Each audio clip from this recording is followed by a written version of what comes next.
During the Korean War, Ensign Frank Blair served on a troop transport ship stationed in Japan.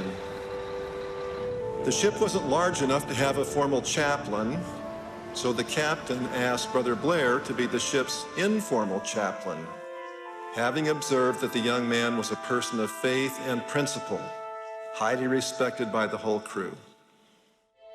I'd been serving with the captain for about a year on this LST, and he was aware that I had prayed and followed the Spirit, making some significant differences in terms of what happened to the ship and to the crew.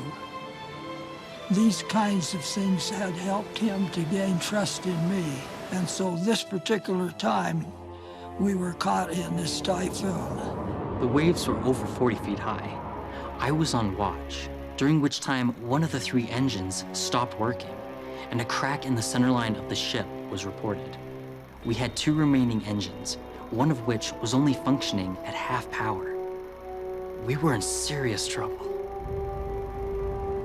I finished my watch and was getting into bed when the captain knocked at my door. As you were. Ensign Blair, would you please pray for this ship? Yes, sir.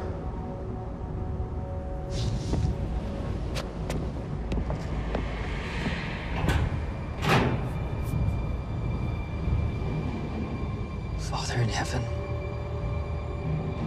what can I do to help?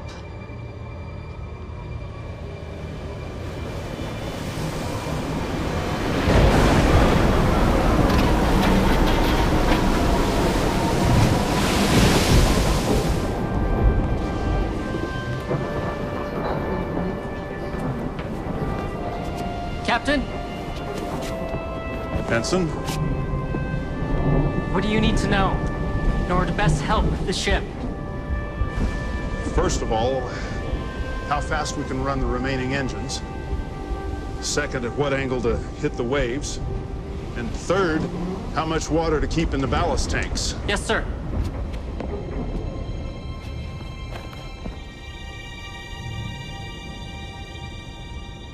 Father in heaven, what can I do to help answer these questions? The thought came to me.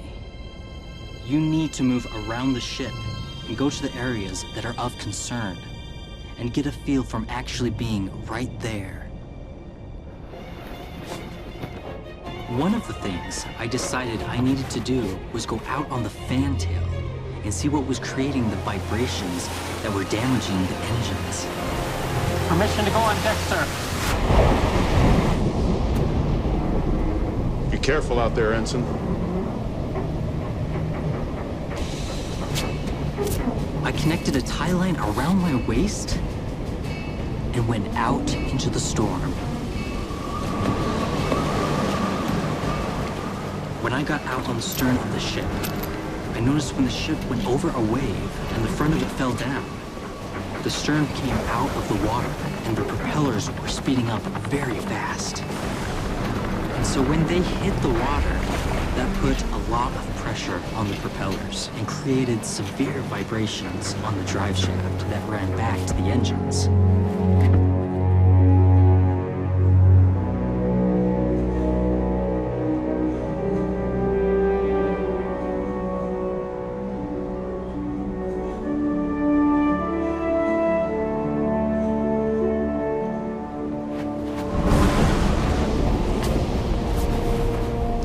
Captain, we need to slow down the engines. The engineer just recommended the opposite. Ensign, we need to outrun this storm. Yes, sir. But the engines are under too much strain. Sir, I feel very strongly. We have to slow them down. Slow down the engines. Slow down the engines. Aye, sir.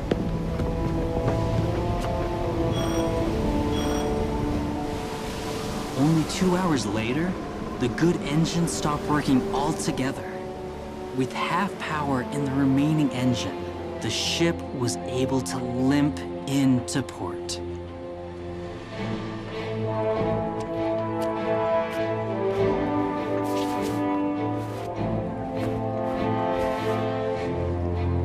If we had not slowed that engine when we did,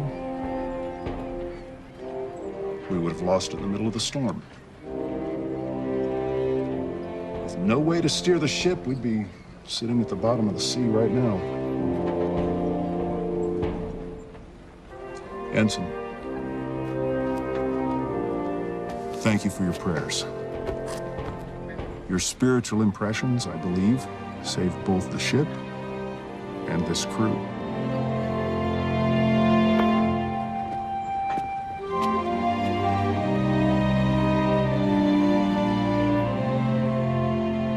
I learned from my experiences in the Navy that my Navy commander had some ideas that were important for me, but I also learned that my commanding officer was the Holy Ghost. You need to be involved in following the Spirit all of the time and being used to understanding that the Spirit works through your mind and through your heart, and you need to be used to that so that when you get caught in a situation that you can be blessed and you will recognize the Spirit when that happens. Being spiritually self-reliant is to be able to hear the Lord's voice through His Spirit for one's own life. Ensign Blair's ability to receive revelation saved him and his shipmates from a raging storm. Other kinds of storms are raging today. We cannot just do and think what others are doing and thinking. We must live a guided life. We must each have our own hand on the iron rod.